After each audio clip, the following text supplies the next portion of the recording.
AJ, and I am the president of the American Constitution Society. If you don't know what ACS is, we are a network of attorneys, judges, and law students who believe in promoting a progressive interpretation of the Constitution. I just want to tell you about a couple of our upcoming events. So on September 24th, District Attorney Ogg will be coming in for a lunch session with us. Later that week, we'll have an event on gerrymandering. Later in the semester, we will have an implicit bias training, and we will also have an event on Kavanaugh's potential nomination. If you'll follow us on Twitter and Facebook, you can find that information up there. And if any of you are 1Ls who are interested in being a 1L rep, please come talk to me sometime. Thank you. And hi guys, I'm Austin Wiley. I'm president of the Federalist Society. We are kind of the opposite of what she just said. We're like a regressive version of the Constitution. Yeah. So our core belief is that we believe that the Constitution, the government exists to preserve freedom, and that judges should say what the law is, not make up the law. And we have also some upcoming events. We have Clark Neely here to talk about criminal justice reform on September 12th. We have Alan Gura, who argued the DC v. Heller case in front of the Supreme Court, coming to talk about the Second Amendment on the 25th. And so yeah, and special thanks to our faculty advisors, Professor Wells for the Federal Society and Professor Rave, who's one of our panelists for ACS. So I'll go ahead and introduce our speakers. I did it alphabetically to be fair. Professor Berman, over here on the left. Professor Emily Berman is a law professor here at the University of Houston Law Center, and she specializes in national security law. Professor Berman got her JD from the New York University School of Law. After graduating, she clerked for the Honorable John M. Walker Jr. for the Second Circuit Court of Appeals. Professor Berman was a Furman Fellow and Brennan Center Fellow at the New York University School of Law. Next is Professor Josh Blackman here on the right. Again, going alphabetically, not trying to be unfair. Professor Josh Blackman is a law professor at the South Texas College of Law, and he specializes in constitutional law, the U.S. Supreme Court, and the intersection of law and technology. Professor Blackman attended the George Mason University School of Law for his JD, and after graduating, he clerked for the Honorable Kim R. Gibson at the U.S. District Court for the Western District of Pennsylvania. Professor Blackman has been frequently described as a FedSoc superstar, and he does speaking events like this for the Federal Society all over the country. This is my favorite one. It's closest. Let's go anywhere. And last but not least, Professor Theodore Rave is also a law professor here at the University of Houston Law Center, and he teaches in areas of civil procedure, complex litigation, constitutional law, and election law. Professor Rave got his JD from the NYU School of Law and clerked for the Honorable Leonard B. Sand on the U.S. District Court for the Southern District of New York, and also for Judge Robert A. Katzman on the U.S. Court of Appeals for the Second Circuit. Professor Rave was also a Furman Fellow at the New York University School of Law. So please help me welcome our speakers. Thank you all so much. It's great to be at UH. I teach across town in South Texas. I always see my former students here. They tend to transfer, but that's the world I live in. Your gain, our loss. So today we're going to discuss a lot of cases that were decided this last term and give you a preview of cases that we argued next term. I want to start with some statistics. This was the first term that the court was back at its full strength. Following the death of Justice Scalia, Justice Neil Gorsuch was nominated, and we had a full 9-member bench for the entire term. There were lots of reports that Justice Gorsuch wasn't getting along with his colleagues and his writing was of a poor style. I think these concerns were overblown. By the end of the term, Justice Gorsuch wrote a number of 5-4 opinions. I think he's settling in quite well. But one thing stands out about this term. Only 60 cases were decided on the merits. That's a very low number. The justices are not doing as much as they used to. Another thing, there were very few unanimous decisions this year. Only 39% of the docket was unanimous, and that's a low number. Usually about half of the cases are unanimous. I think we're seeing a growing polarization in the court that you can actually measure in numbers. Another thing that stands out about this term is Justice Kennedy.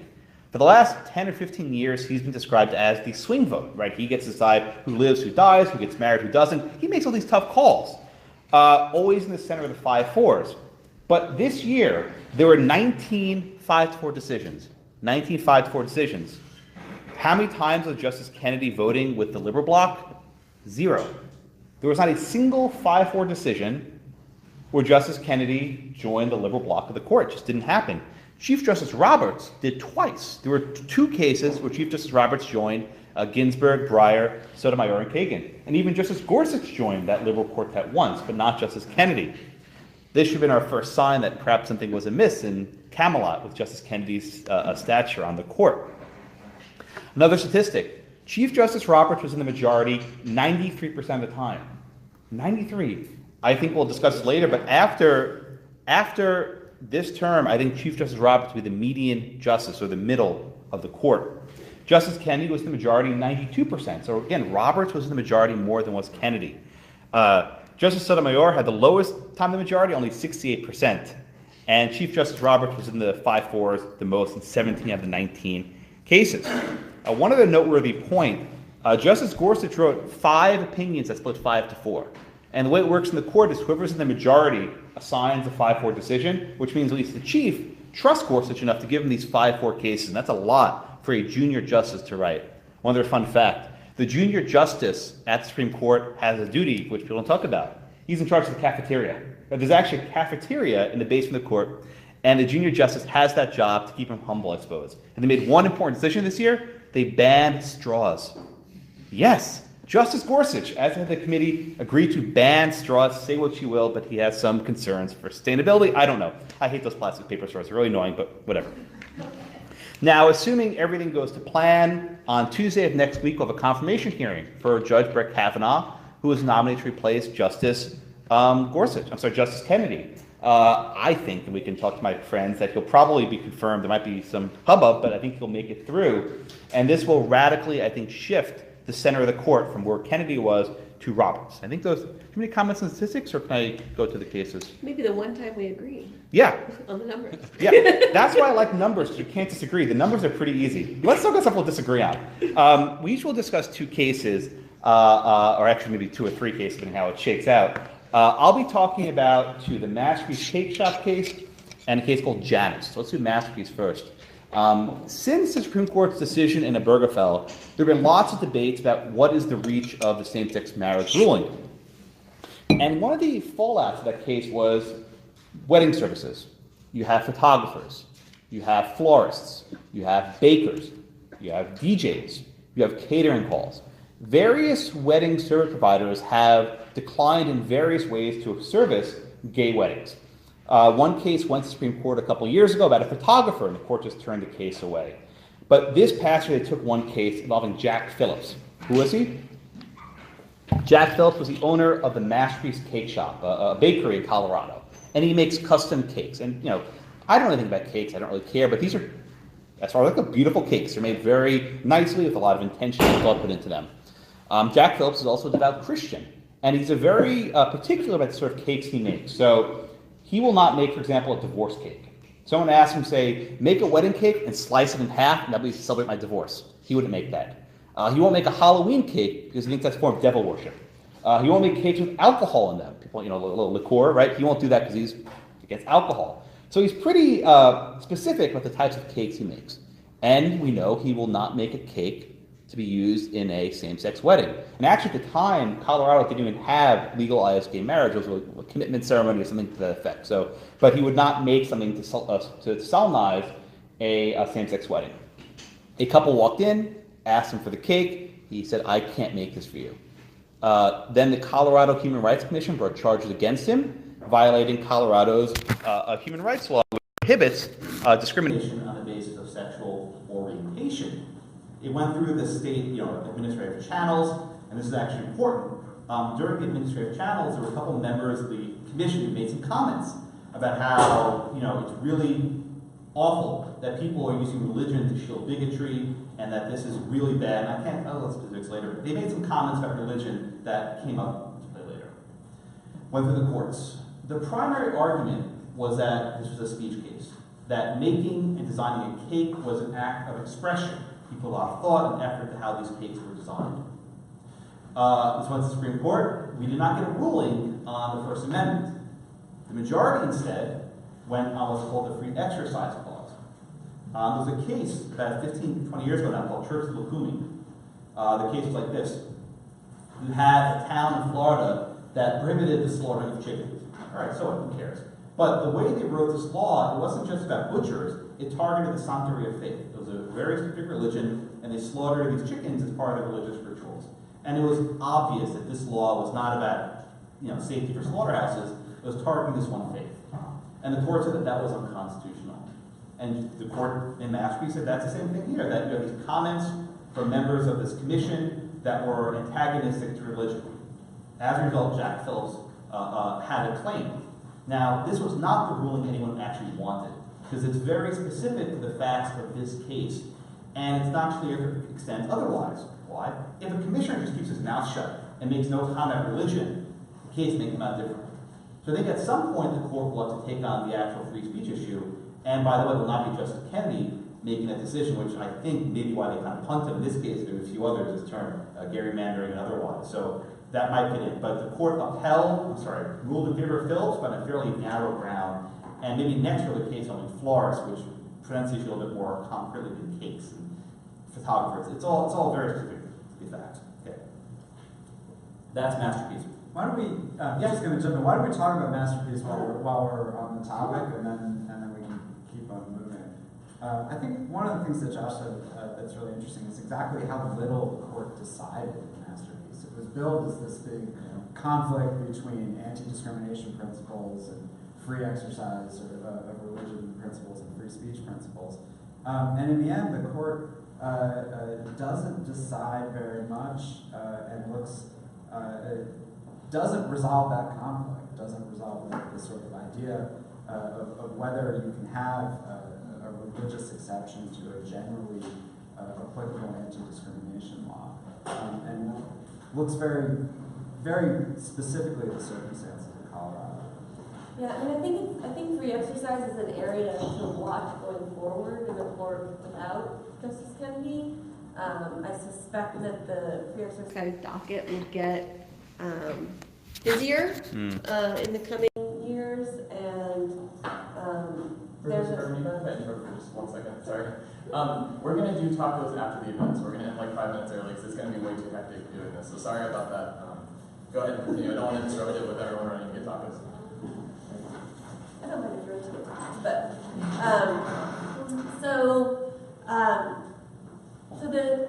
there's a case that currently governs free exercise called Employment Division versus Smith that says if the government passes a generally applicable law that incidentally impacts someone's exercise of religion, that is not a violation of the free exercise clause because that would just have too great an impact. It would apply in so many instances that it would essentially prevent government from legislating in a lot of areas. Congress tried to overrule that decision in the Religious Freedom Restoration Act, which the Supreme Court said, no, you can't overrule the Supreme Court with the Supreme Court. We could just say what the law is. So that case Smith has been sort of controversial in some circles ever since it was decided, and I would not be surprised if there was a lot of discussion about whether that case should continue to govern in the free exercise. Maybe not next term, maybe not the term after, but going forward with this new court. So I think it's worth noting that in Masterpiece, at least, the court accepts Smith as the governing law and does not question the rule in Smith. There is no, under current law, there is no right to an exemption, a religious exemption from the generally applicable law. The court holds to that in Masterpiece, and as Josh explained, decides the case on a much narrower ground, that there was some animus towards religious people in actual state commission's decision to impose sanctions on Baker. Yeah, nothing more to add. We'll do Q&A at the end, though. Yeah, but thank you. Just hold your questions to the end, we'll never finish. We'll never finish as is. No questions and topics. The second case that we'd like to discuss is called Janus. This case was not a surprise.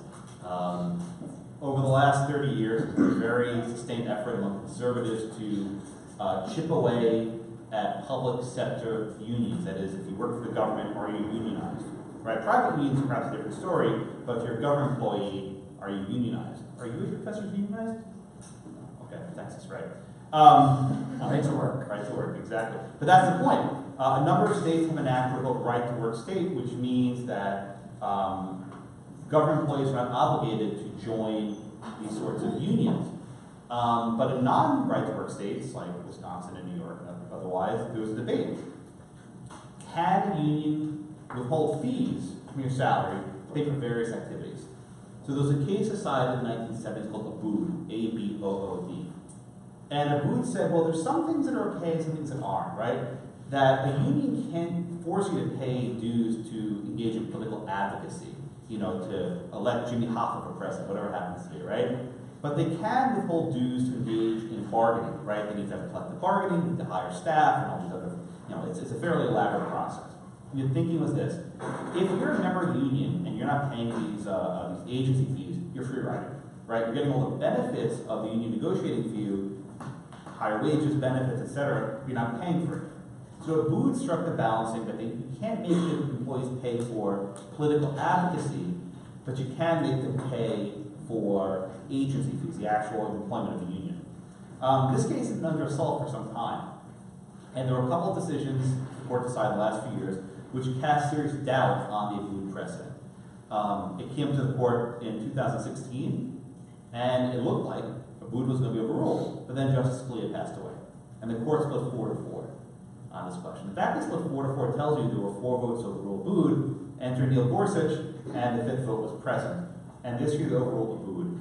The First Amendment issue, I think, is far less salient than the question of stare decisis. And I think that's what took up the bulk of the opinion, right? At what point should a court overturn one of its prior precedents? And there was a very vigorous debate between the majority and Justice Kagan's dissent. And you know, there's not a good answer here, right? You have the Planned Parenthood versus Casey framework, which gave various factors to consider, you know, reliance interests, et cetera, et cetera. And the majority said, well, there's no reliance interest. Union contracts last 2 years in length, so just negotiate new contracts. And the dissent said, now we have to renegotiate all these contracts, and these laws are now in jeopardy. Debating this is somewhat of a moot point, because now we're living in a post-Janus world. And we're already seeing unions say they're having difficulty raising funds. One of the consequences is unions might be more sensitive to concerns of employees to recruit them to join in. But without a doubt, this was a huge blow to labor unions. And Justice Kagan had this one phrase, which I'm very familiar with, that the majority weaponized the First Amendment, that they're actually using the First Amendment as a sword against these sort of collective bargaining agreements. And a case that was almost 30-odd years old that no one seemed to question until fairly recently. I think the Abood was a 9-0 decision, really close to it, but only recently you've had this assault on the case. So I think keeping with the Janus case is not necessarily the First Amendment analysis. It probably is right. I think Abood did it wrong as an original matter, but whether you stand by a decision that's wrong in spite of the sort of lines. Okay, now I can disagree with Joe. So I have a really hard time understanding Janus as a First Amendment issue, a First Amendment case. Because, as Josh said, the question here is, how do you balance the interest in collective action, right? Not having free riders. We have a union representing a group of workers with, you know, your right not to contribute to a cause that you disagree with. Just at a fundamental level, why there's a First Amendment issue at all, I think, is a little complicated. This is a union that is effectively, according to a statute, taxing anyone who is working in a union shop. But you know, we get taxed all the time to support messages that we don't agree with. I don't agree with 90-some-odd% of what our president posts on Twitter, but I pay my federal taxes. So it's just because you're compelled to fund activities that you might not agree with, I don't think necessarily raises a First Amendment issue. And even if we're going to put this in the First Amendment context, I think now going forward we have some tricky assuming we do this in the First Amendment, we have some tricky issues going forward. So one of the obligations of a union, a public sector union, is that it has to represent all employees, whether or not they are members of the union. And that was the justification for requiring all employees, whether or not they're members, to pay these agency fees to the union. Now that non-members can opt out of paying their agency fees, the union is required to represent them. If the non-members have First Amendment rights not to pay the agency fees, then I would assume that the union also has First Amendment rights not to represent the non-members.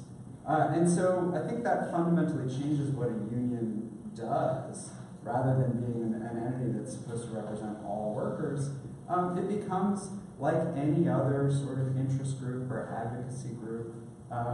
It's a voluntary membership, and it acts for the benefit of its members, not for the benefit of all workers. So that's a big change to labor law going forward.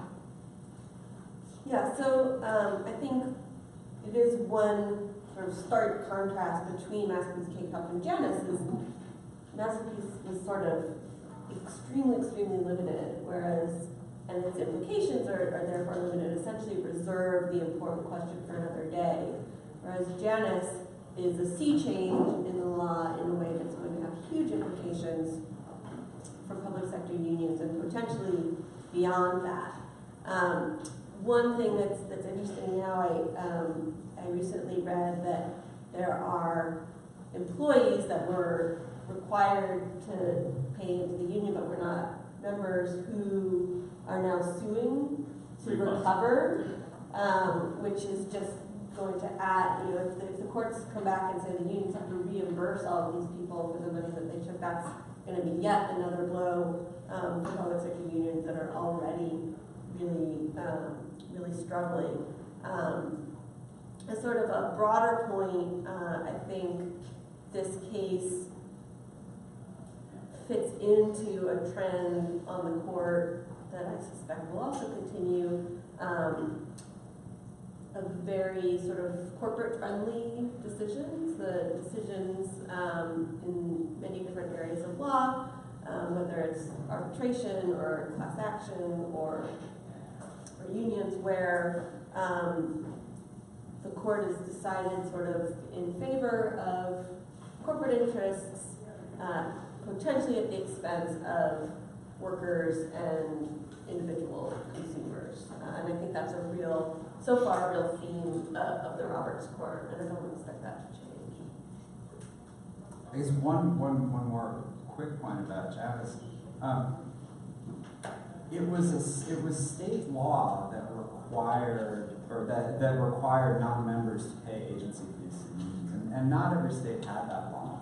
And now that states are no longer allowed to require non-members to pay agency fees to public sector unions, if those states want to continue to have robust public sector unions, the states can just start funding them themselves. And so, what looks like a sort of libertarian type decision, let's maximize freedom, may actually encourage the states to expand their government reach and subsidize these unions directly rather than ask other people to do it. Okay. Tax them for it. Tax them for it. So Janus is a pro-tax decision. There's another option where the states can just reduce union salaries and use an offset to fund the unions, so that there's no money taken out of your paycheck because your bottom line is lower altogether. We don't agree whether it's a tax or withdrawal, but that's not. All right, Ted, do you want to go next, or? Let's let him go. Okay, that's right. Okay, so the first case I'm going to talk about is Carpenter v. United States, which was an important criminal procedure case where the question was, is it a search for the government to request from your cell phone company records of your location? So there is a form of record called cell site location information, which is generated automatically by everyone's cell phone. Wherever you are, your phone is constantly reaching out to the network to figure out where's the closest tower in order to stay attached to the network. And the phone company has a record of that information, and so they can go back in time and look at where you were generally, and over time it's gotten sort of more and more specific as to location. where were you at any given moment? And so Timothy Carpenter was involved in a robbery ring that, ironically, stole cell phones from Radio Shacks. And there was a series of robberies. One person who was involved was caught and told the government that Carpenter was in charge of this whole operation. They went and got his cell phone records, and sure enough, he was near the area of sort of 7 different of these robberies and was convicted on that ground. So, so the question before the court was, is this a search, and therefore does the government need to get a warrant before they collect that information from your cell phone provider? And the short answer is yes. This was the reason this was an enormously momentous case is because of a thing called the third-party doctrine. And what the third-party doctrine says is any information that you relinquish to a third party, you lose your expectation of privacy in that information, and therefore it is not protected by the Fourth Amendment, and the government need not get a warrant to collect it. The third-party doctrine was established in the 70s in a couple of cases. One had to do with what are called pen registers, which keep track of the phone numbers that you call out of and that come into your landline. It's a thing you plug in the wall. So that case said, look, when you're dialing your phone, you're giving phone company the information about who you're calling by definition. Therefore, you can't claim that that is private information, and the Fourth Amendment doesn't protect it. Similarly, there was another case that dealt with bank records that said the records that the bank generates about your account, those aren't your records, those are the bank's records. And you've given them the information they need to generate those records, and therefore you've relinquished your privacy rights in that information. So that doctrine has been controversial from the moment it was established. There's a dissent in the pen register case that I think still resonates today, and it's been enormously controversial for a long time because it exempts from Fourth Amendment protection many things. And the more that we do online, the more information it's exempting. So if you think about the information that Amazon has about what you purchase, the information that that Google has about who you're in contact with, there's just an enormous amount of information that we might otherwise have thought of as private that is in the hands of third parties. So there's been a lot of noise about whether and to what extent changes in technology necessitated a rethinking of the third-party doctrine. And there was a concurrence in a case in 2010 called Jones that was about a GPS tracker where the court declined to take on this question of sort of the technological changes in the way that we conduct surveillance, but there was 5 members of the court who in concurrence said this is something that this court is going to have to look at. And so finally in Carpenter, and squarely before them, does this accumulated location information fall within the third-party doctrine? And the court said no. And interestingly, what it said was, the way that it formulated the holding was not that cell site location information is exempt from the third-party doctrine, but rather the third-party doctrine does not extend to this new form of information. So they wrote the opinion in a way that tried to cabin the scope of the opinion.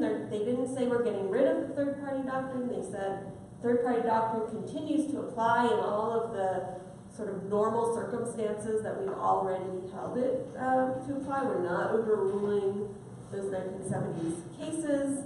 And we don't call into question the validity of what they call conventional surveillance tools.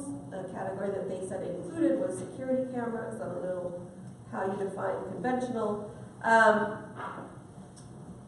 But rather they said this cell site location information is different, and the third-party doctrine does not extend to it. And the way that it tried to sort of differentiate cell site location information from other information is that it was a new technological capability to be able to gather and store this much information in this much detail over a long period of time, that it goes beyond simply public places. It's not just that they can locate you when you're driving around the streets, but they know when you're at home or at the hospital or at your psychologist's office or other sensitive information. That it can collect this information on a long-term basis and can be used retroactively, sort of go back in time and look at where you were, because someone can keep this information for up to 5 years. So basically, it offers the government the ability to see all of your travels for 5 years. And that the types of information is more revealing. Where you are for over a course of a period of time is much more revealing, according to the court, than simply what numbers you happen to dial from your phone. So, so they laid out these characteristics, I think, in an effort to say, cell site location information is somewhat unique, and therefore we're not signaling the demise of the third-party doctrine writ large, and yet, given the reasoning, I think there's a lot of categories of information where it's really hard to know how this wouldn't extend to that information as well. So, for example, Justice Gorsuch, who writes what he calls a dissent, but is weirdly more of a concurrence than a dissent. Yeah. We'll talk about that here soon. But he mentions things like, what about DNA evidence that like 23andMe has about you?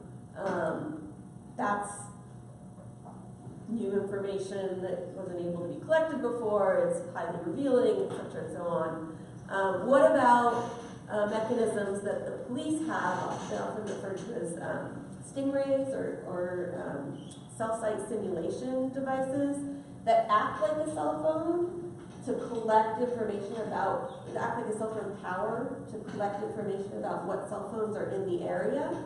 So they act the same way as a cell tower, but they're actually in the possession of law enforcement. Does this rule apply to those?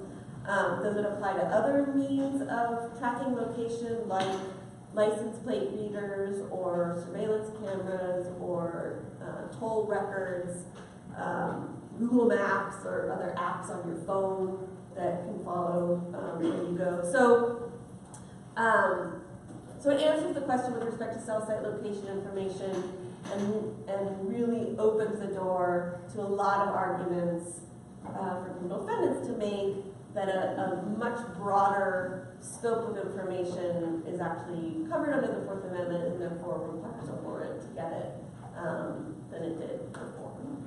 So I think Carpenter is a really fascinating case because it's an attempt by the Supreme Court to very, very tentatively drag our 17th century Constitution into the 21st century law. And I think it's, as Emily says, this raises more questions than it answers. But it suggests that the court is not comfortable with the 20th century compromise that it had come up with. That the Fourth Amendment protects what you reasonably expect to be protected. And the justices are going in very different directions in how they're answering this question. Some of them are going back to the 17th century and saying we should do this only based on whether you have an actual property interest in what the government is looking at. And others are saying, look, we don't really know yet how to handle these questions of new technology. But there's something very different about the police being able to follow you around when you're walking or driving in your car, and someone sitting in a computer terminal being able to know where you have been everywhere for the past 5 years. And so, this is, I think the Chief Justice is very tentative in what he's doing here, and we're going to have to see where this goes. But you can see that the court is really struggling with how to do it, how to handle this. I'll add one very brief note. This is not an issue that divides sharply left to right. You have Chief Justice Roberts, who has a long experience in government service, ranking majority opinion. Had he changed his mind to 5-4? The other way, of course, it's just opinion, as I try to characterize it, it's Senate majority, but this is not a straight up left-right issue. Yeah. And in fact, as Ray points out, there sort of have been a series of cases. One I mentioned about the GPS information collection.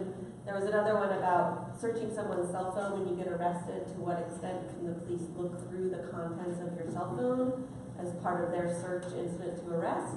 A case called Riley, and the chief also wrote in that case, if I'm not mistaken, saying, no, you can't, yes, you can search someone when you arrest them, but you can't rummage through all the contents of their cell phone because your cell phone holds things that police would not be able to find in their pockets in an analog book. So I do think that Carpenter is sort of a piece with these cases where the court is really struggling how to interpret existing doctrine and apply it to new technologies and new government capabilities. And it's an area of law that's going to be in flux, I think, for years as different justices struggle with how to address it, unless and until Congress steps in and provides some guidance, which they seem disinclined to do. We have about 15 minutes left, it's on 5 minutes, so how do you want to Let's speed up. So, Emma, give us a 1 minute rundown on why unfair to anyone, I'm sorry. and then I'll give a 1 minute rundown on Abbott, and then we can talk about Kyle. Sounds good. Okay, so the Trump vs. Hawaii is the case about the travel ban that President Trump imposed upon reaching office, and there are various versions of the travel ban. This litigation is about the latest version, which is currently still in effect. There were both statutory and constitutional challenges to the travel ban. Statutory challenges was whether the president had the authority unilaterally to determine that people from particular countries could be denied visas. And then constitutionally, the challenge was under the Establishment Clause, arguing that this was targeted at Muslims particularly and was therefore improperly discriminating on the basis of religion. The court found that the travel ban is, in fact, constitutional. The interesting part of their discussion is, in my view, is to do with the constitutional question, where they said, normally in immigration cases, we don't inquire into the motives behind the political branch's policy decisions. So normally we're not going to question what the president says this was for national security. Normally we're not going to question that. But here, we are going to look at the things that the president said about Muslims, and they catalog some of them. There's a more extensive catalog in Justice Sotomayor's dissent. But they basically say, we're not going to apply this immigration standard to defer to the executive, which we could if we wanted, but we're not going to. Instead, we're going to assume we can look at the motivations behind travel ban, but even looking at that, at those motivations, we think that the travel ban passes muster nonetheless. It's an interesting contrast to Masterpiece Cake Shop, where one comment from one Colorado official was sufficient to violate the Establishment Clause in that case, whereas here, numerous statements by candidate Trump and then President Trump were not sufficient. Whether that is because of we're dealing with a national security related area and immigration where the courts tend to extend more deference or not, we'll see. and we could spend a whole hour on this case, but I'll stop there. How about I do 1 minute on Abbott, because I think it follows nicely, and we can talk about both together. So Abbott against Perez was a challenge to Texas's redistricting, and the Supreme Court ended up upholding the districts, Texas's legislative districts, against a racial gerrymandering challenge. We need just a little bit of backstory here. Texas redrew its legislative districts and congressional districts after the 2010 census, and those districts were found unconstitutional by the federal courts. And as a remedy for that, an interim remedy, the federal court redrew the districts to be used for one election. And then they're going to figure out what to do going forward. They had to do it on an emergency basis. We'll just redraw the districts. The Texas legislature in 2013 adopts the court's interim map with some changes. And so the challenge goes forward now as a challenge to the 2013 map that the legislature adopted. And the plaintiffs say this is still intentional discrimination on the basis of race, because you're just adopting this map, this interim map that the court drew, to insulate this from a challenge, from a constitutional challenge. So that's the case that goes up to the Supreme Court. And the Supreme Court essentially agrees with the state of Texas that because the legislature adopted the map that the court drew, that cleanses the taint of any racial discrimination that occurred in the original 2011 map. And so that's sort of an interesting parallel, I think, to the travel ban case.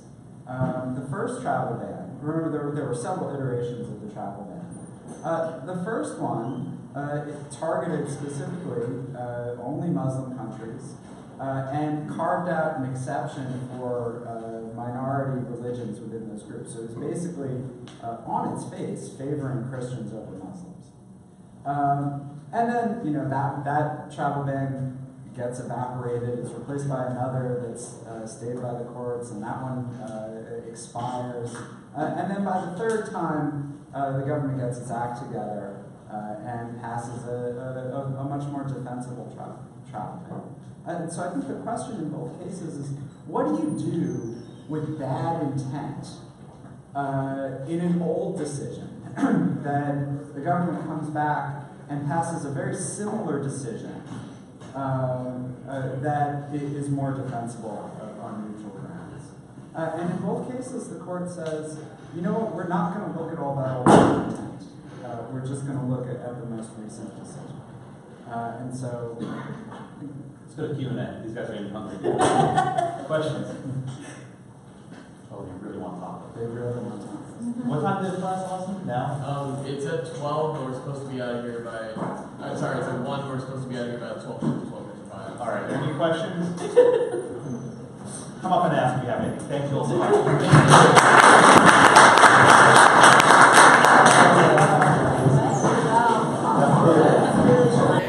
That flew.